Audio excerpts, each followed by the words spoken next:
Hello, folks. Good morning. I just got up and and I'm beginning my day with a morning coffee. And I wanted to share some thoughts with you. Remember, on this channel, we're always talking in the context of magic, of course, right? And one of the most important questions that I get is purpose. How do I find my purpose? What is my purpose? What is the purpose? And all that stuff, right? And I wanted to cover that question here in this video. And in order to give you some context, I'm going to read you a post that I did on social media in June 2025. And yeah, that's going to give you some context. I'm going to link that group in the description under this video as well. I share amazing stuff there, okay? So let's begin. The hidden formula behind global mass control and how to reverse it. The entire world is a stage. Most people hear that line and think it's poetic, philosophical. But what if I told you it is literal? What if the stage isn't a metaphor, but a technology? Because here's what 99.9% of people don't know. Occult mass manipulation is a science, not a theory. Not a conspiracy, a discipline with formulas, components, and precision deployment. And unless you understand the formula, you're inside of the play. Not directing it, not escaping it, just reacting like a programmed actor. Let me show you the formula. This is not guesswork. This is how reality is architected by those who know the rules. Heterotopia plus ritual equals egregor. That's it. Let me say that again. Heterotopia plus ritual equals egregor. That's it. That's how you create a mass psychospiritual spell. And the moment you understand this, you gain access to the steering wheel of collective perception. Let's break it down, because once you see it, you'll see it everywhere. Heterotopia means a different place. That's a term coined by French philosopher Michel Foucault. Otherwise, that guy wasn't really interested. His writings are... But this term is important. It refers to real physical locations that are used to stage alternate realities. Think theaters, stadiums, hospitals, churches, fashion shows, red carpets, even festivals like Burning Man or Davos. These are ritual grounds disguised as entertainment or administration. In each, normal societal rules are suspended and new symbolic laws are enacted. Inside these spaces, rituals are performed.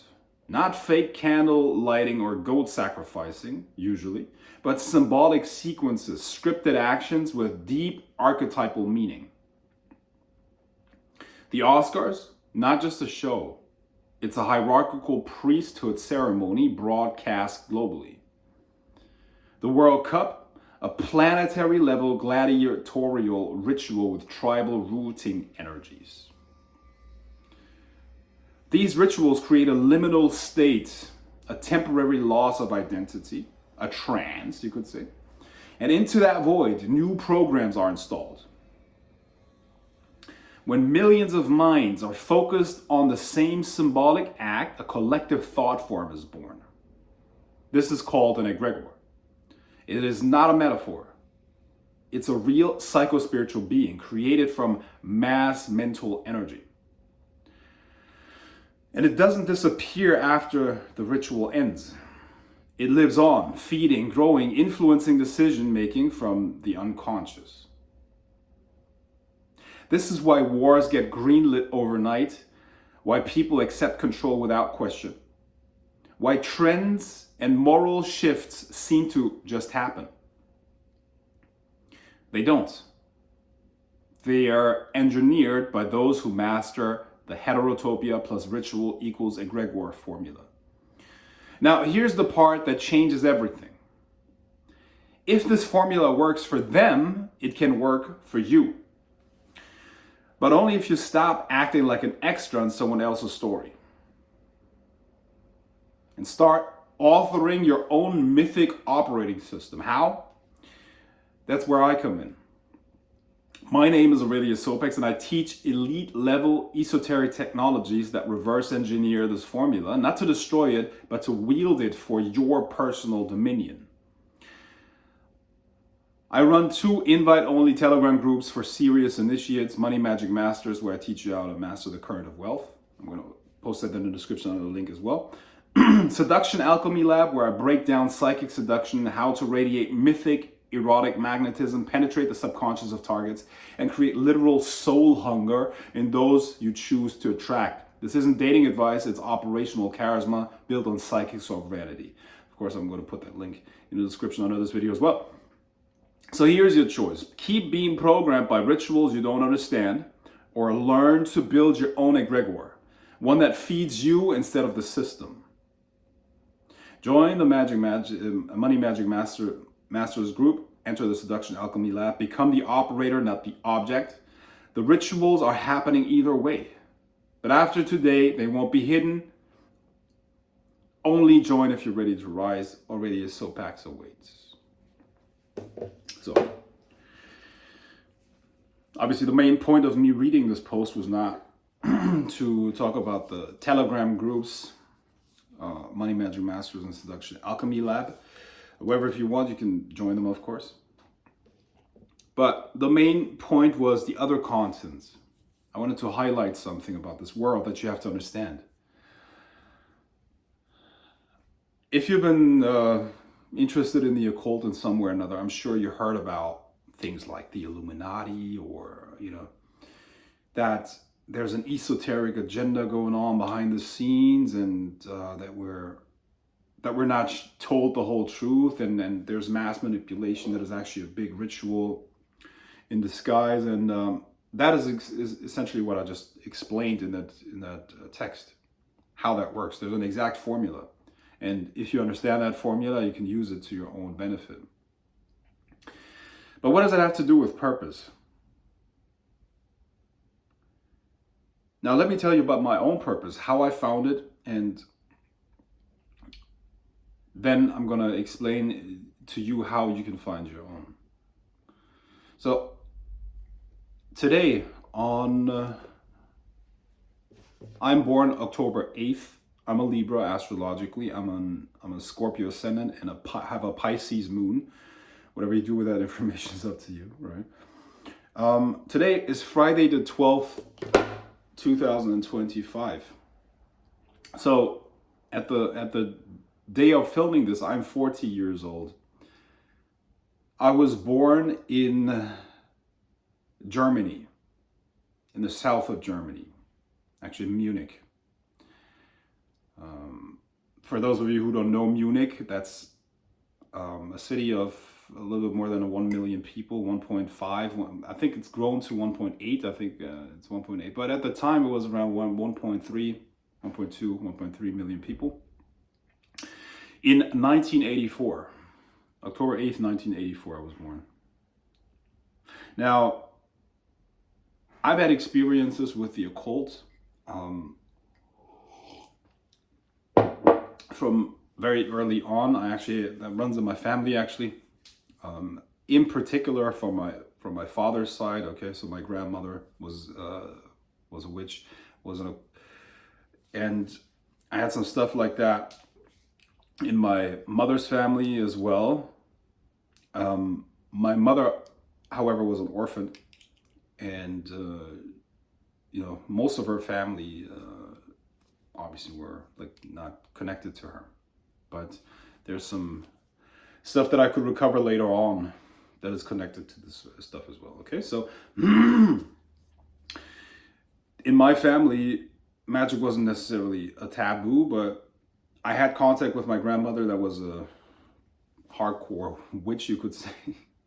And but she didn't necessarily teach me intensely. It was more like, explaining to me things here and there. The first couple of years of your life, what are you really gonna do?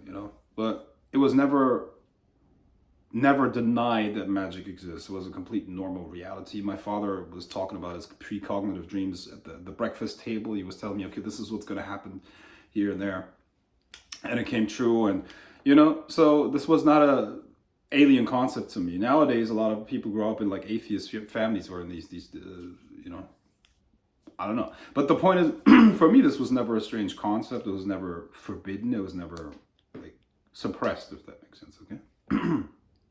But I was never trained by my family like intensely in any way, shape, or form. It was my grandmother who had a little bit of an influence on me with this stuff. The first couple of years, you're not gonna.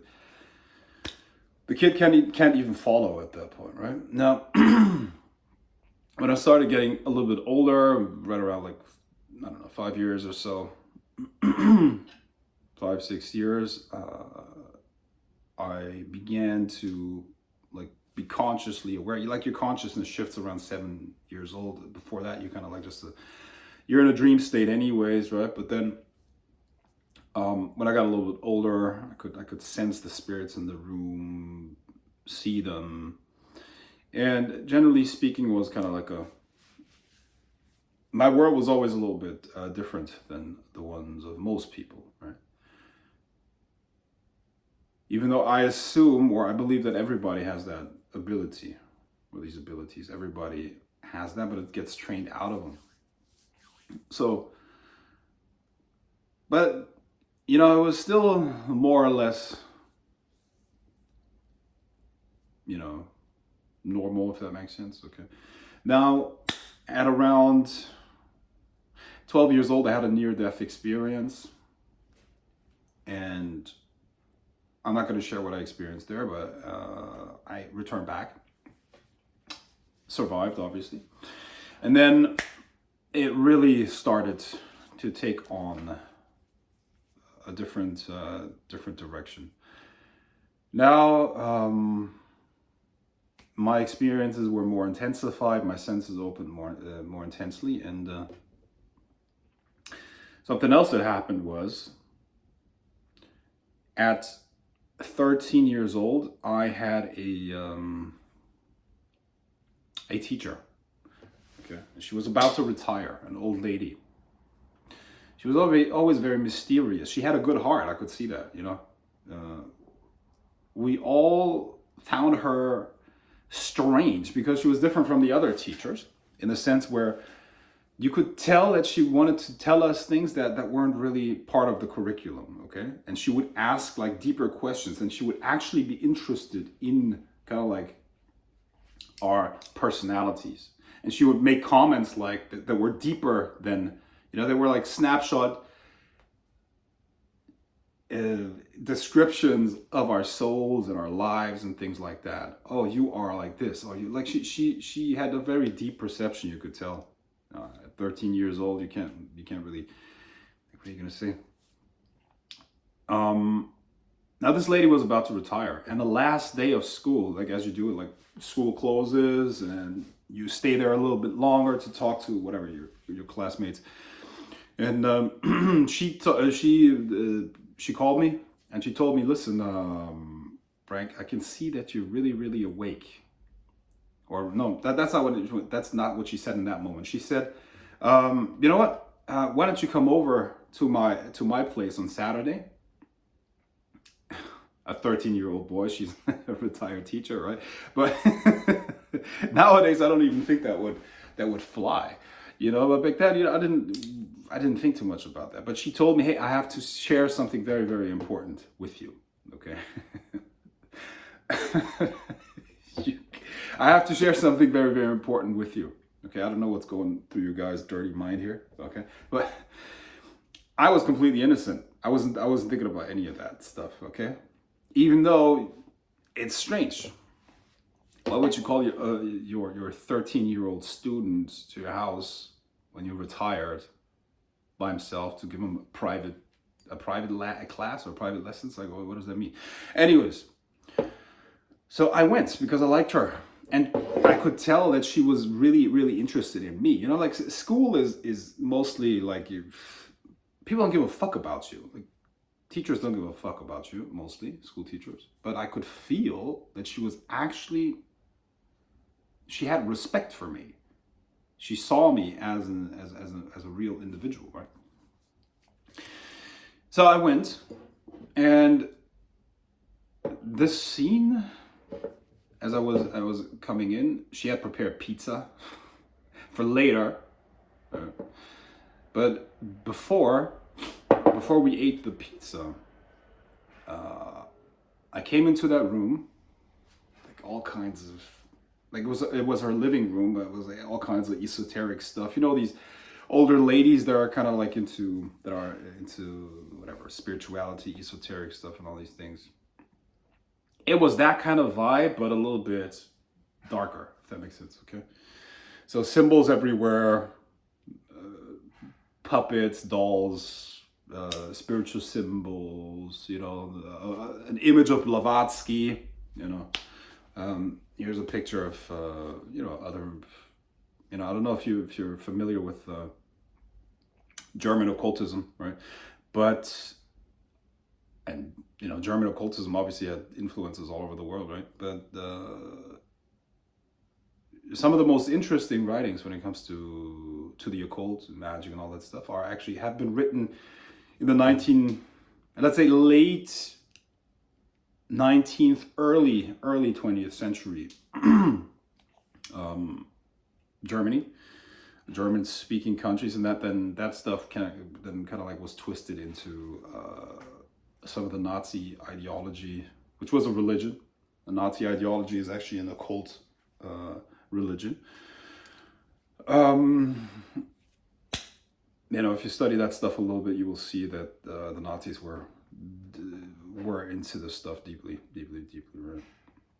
There are still castles here in Germany where you like where the Nazi leaders were setting up like temples and ritual sites and all that stuff, and they were hardcore into this stuff. Now it was a twisted version. They kind of like stole a lot of stuff and tried to create their own magical system. But you know, I'm not going to go into that. I'm sure that is widely known. If not, if you're interested in that, I could do some more videos on that. Anyways, so where was I? Rudolf Steiner, as he's pronounced in German, Rudolf Steiner, and many other things. So images, that was kind of like the atmosphere. I'm sure you get it. Okay, and there was a gentleman sitting there, black coat. You know, a gentleman, black coat, suit and tie. Yes, literally. He's like, that guy was like, in his late 60s, totally gray, and he was wearing like a big ring with a seal, Sigillenring, yeah, Siegelring. It's something that they wear in many magical orders. Now it was a Saturnian order. There are multiple Saturnian orders in Germany. Okay, I'm not talking about the most well known here, but Saturnian is essentially something that you could say is usually connected to the darker currents, if you will. Now she sat me down, and without introducing that man, she just started talking to me. And she went right in. She was like, Frank, I can see that you're really awake. And you know, magic is real. And she started talking about her past lives in Russia. And she got really emotional. So I'm like, fuck, there's like some truth to what she's telling me here. You know, like you could feel the vibe of what she was saying.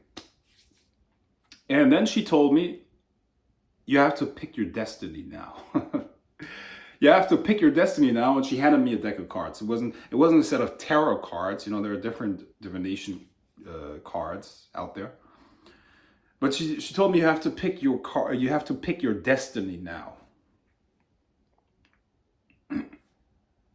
Okay. Are you at 13 years old? Are you really like? Do you really understand the scope of what that even means? Okay, I'm gonna pick the card. And I picked the card, or not the top one, obviously. I went into that stack of cards and I picked one. That was the light bearer. The light bearer, Lucifer. And then she went into explaining what that is. And the whole time the man was sitting there with a stern look on his, like with his, I don't know if you know German culture, right? But back then, stern look, when I say stern look, Germans are a very, can be a very stern people. And so he's sitting there with a stern look, no, like rock solid face, just looking at me. You know, later I realized that he was actually screening my aura. Of course. But I felt like, what the fuck? What is this guy doing? And anyways, so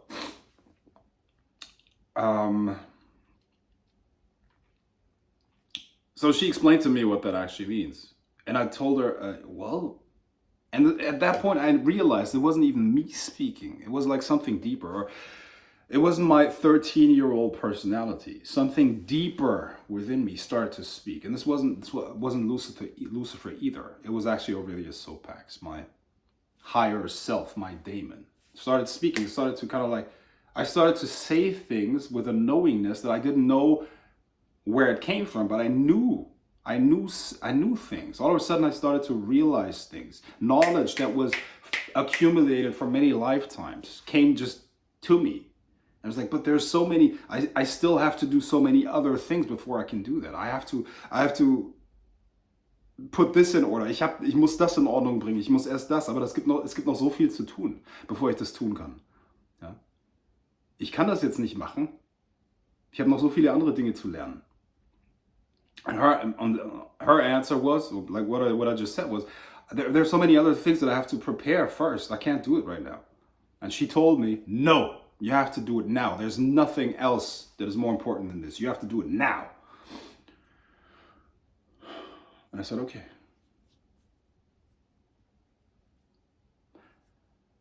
After that, I began my training with them.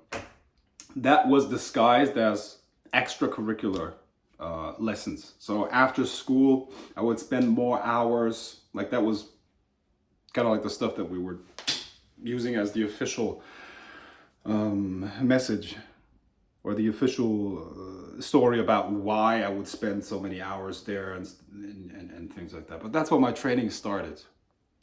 It turned out that gentleman, what I learned later was he was pretty high up in a Saturnian order, a magical order, and I went into it and I was taught things that I can't share. Or I can share knowledge that I attained. I can share knowledge that I attained myself, created myself, knowledge that I was given by that training, but I can't tell you a lot of details about my training there because, you know, in orders like that, you will find people in certain situations, in certain positions, certain this and that and the other. And I don't want to give you too much because if you do some research, you might find, okay, this, oh, judge this, like police this, police officers, like, you got what I'm saying? Businessman here, all of this stuff is connected. You see what I mean? What you will usually find is that the higher up in society people are, the more they have an esoteric and spiritual education as well. Those things are often very linked. You have to know secrets of the universe. You have to know something about the mind in order to reach an extraordinary level. Obviously, these are connected. So I'm sure you can understand that. So the world is 99.9% of the things in the world are invisible. The things that we can see with our physical eyes are 0.03%. And it is intentional that most people are completely focused on the physical, and they're taught to completely focus on the physical. Okay. So my training started, it went on for many, many years. And you know, now what does that have to do with purpose? Went on for many, many years. Now, at one point, the light bearer thing, because Lucifer then became one of my main teachers, right? Or the Luciferian currents and other things. So the point is, my purpose that was revealed was to wake people up, to teach them magic and to go to war. with the rulers of this world.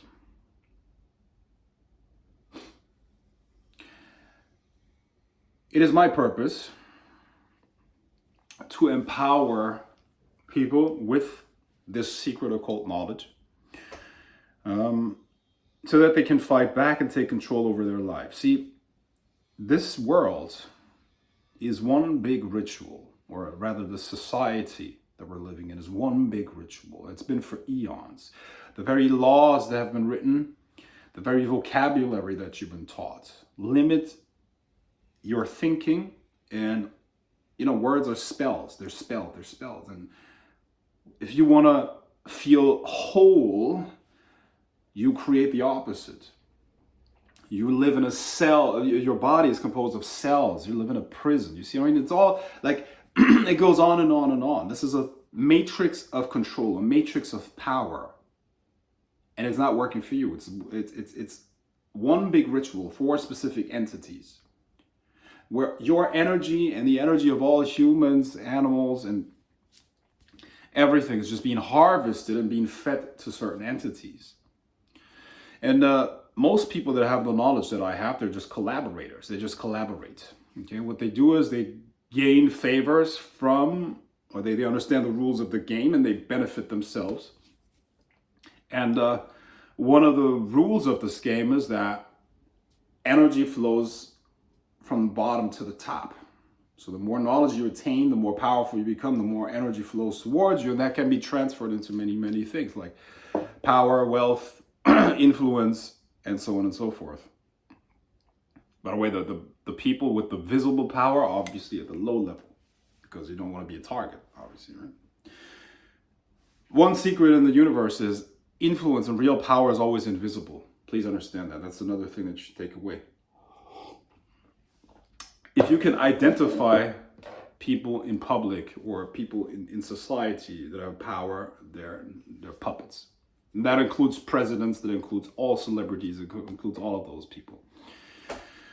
Now, we're on the verge, but there's a bifurcation that we're gonna experience in this world. And obviously there are multiple universes, you could say.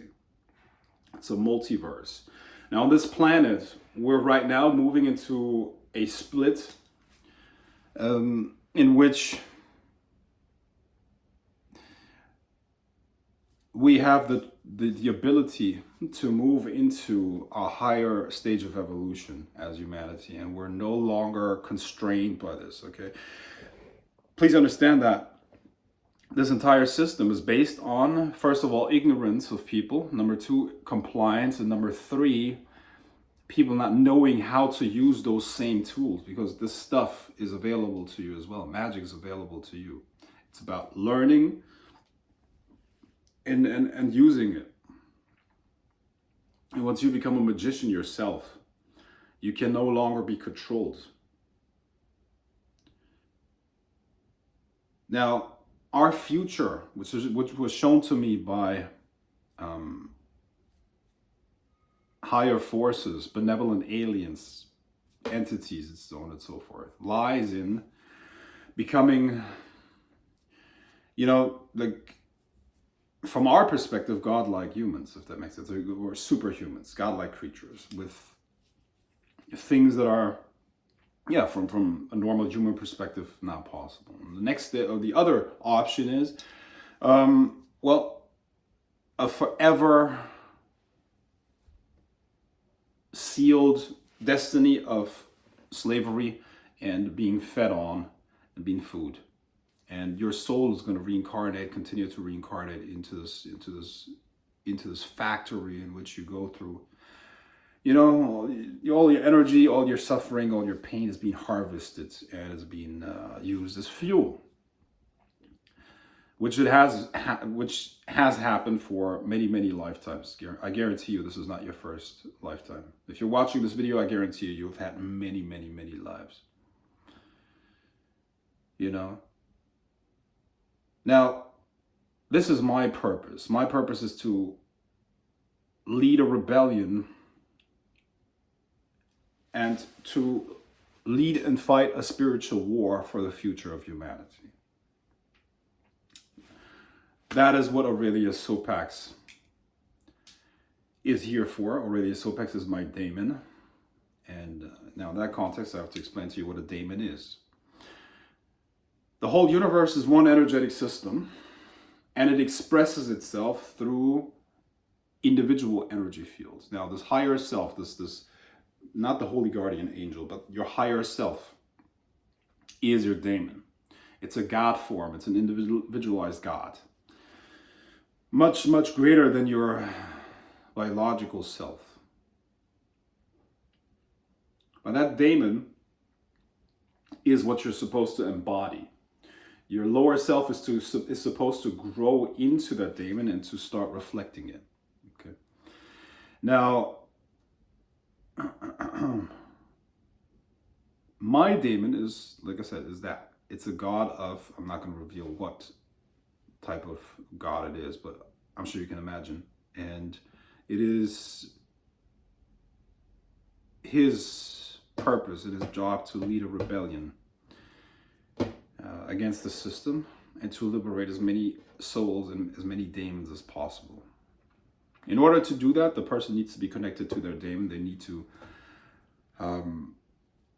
have a way of feeding their own daemon and to disconnect, no longer being a battery for some other force, but now begin to feed themselves.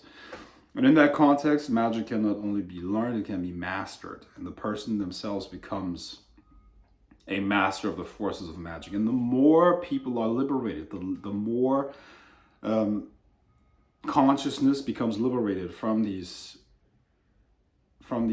grips that evil sorcerers in their Faustian pacts with age-old entities have on their consciousness, the more, as a collective, it gets easier. So we're gonna have this fight this fight in the invisible. I've been fighting this fight for years in the invisible. The grail of the serpent, the very seal, has been charged with every win, with every battle that I've won, every encounter that I survived fighting them.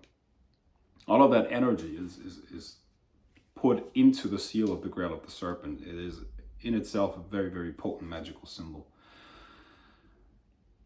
But what you need, because this is about the purpose first and foremost, what you need to know in order to find your purpose is, first of all, your daemon. And your daemon will have shown in your life in many, many different ways. It will be connected to certain likes and dislikes that you have. It will be connected to certain, there are many, many different things that I could say about that. But your purpose is essentially to embody that daemon. And all magical power will flow from that. And the closer you get to it, the closer you're able to embody it, the more you'll be able to free yourself from these chains. Please understand that there's a war going on, and you can feel it every day.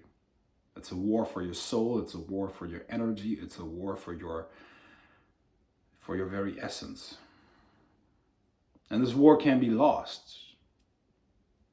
I promise you, this war can be lost. But it can also be won.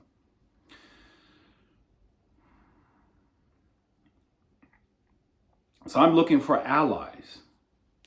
I'm looking for allies in this war. We don't have a lot of time. It is urgent, man. It is urgent because the enemy is strong. The enemy is, or seems, all powerful, but is not. The enemy seems, if you look at it at a surface level, seems all powerful, all encompassing, controlling systems, controlling information, controlling all of these things, but they can't control your soul because that takes place at a certain vibration. They can't control your daemon. They can't control your soul. but they can't control you if you're not connected to that. The very reason why they're able to control the world and the people, and they, like I said earlier in that text that I wrote, see, reality, the manifested reality is the manifested reality of a certain frequency. People's consciousness and their energy and their frequency at a mass scale renders this reality into existence. It creates a collective force field, a certain frequency, that manifests reality. So if you control the minds of those people, you will control reality. And you can only control the minds of people to that extent if you can disconnect them from knowledge of self, from their daemon, from their soul, from their purpose. So the war that is going on is essentially a war for your energy, for your soul, for your knowledge of self. The more they can distract you, the more they can keep you entertained with political strife. You know, any strife, any conflict, any distraction of you from your daemon is good. Because then you can't even begin the fight. So what I'm trying to say is essentially, this is a deep, dark rabbit hole. But the essence is that this is a war for your soul. And first and foremost, and more importantly, it's a war for the future of humanity, because our future, the future of our species, can be fantastic. It can be amazing. Interplanetary, godlike creatures with things that, you know, sound fantastic, but it's attainable because it lies within the potential of our species. Or it's going to take a very, very dark turn. And we're right in the decision-making phase of this whole thing. So I'm looking for allies in this fight, but those allies need to be aware that this is the real game. Now, I talk about money magic a lot. I talk about psychic seduction a lot. And obviously, listen, magic can be used to create the life of your dreams. And you can have everything that you want. Yes, you can enjoy life, of course. Absolutely. But please understand that there's a bigger picture going on. There's a bigger game going on. And this is the real mission of the Grail of the Serpent. This is the real purpose of Aurelius Sopex. I'm here to, yes, bless you with everything that you want in terms of money, in terms of seduction, in terms of, you know, all everything that you want to use magic for in order to empower yourself. You can create the dream. You can curate the life of your design, of course. But we're still living in this world. We're still connected to the collective unconscious. We're still connected to this species, to this planet and everything. And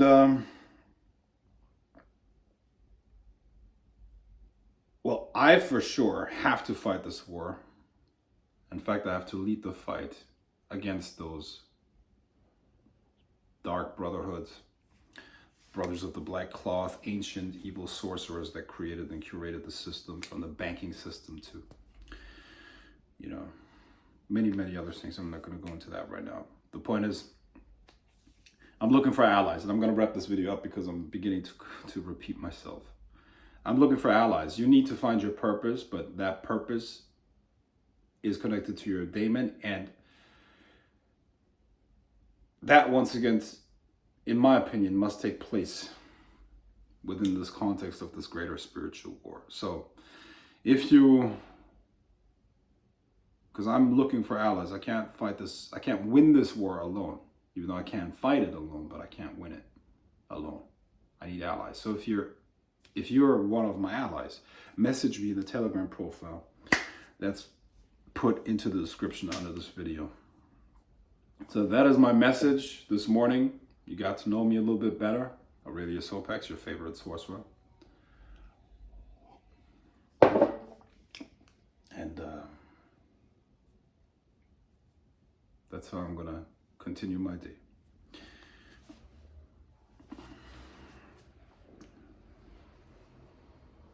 Talk to you soon. Bye bye.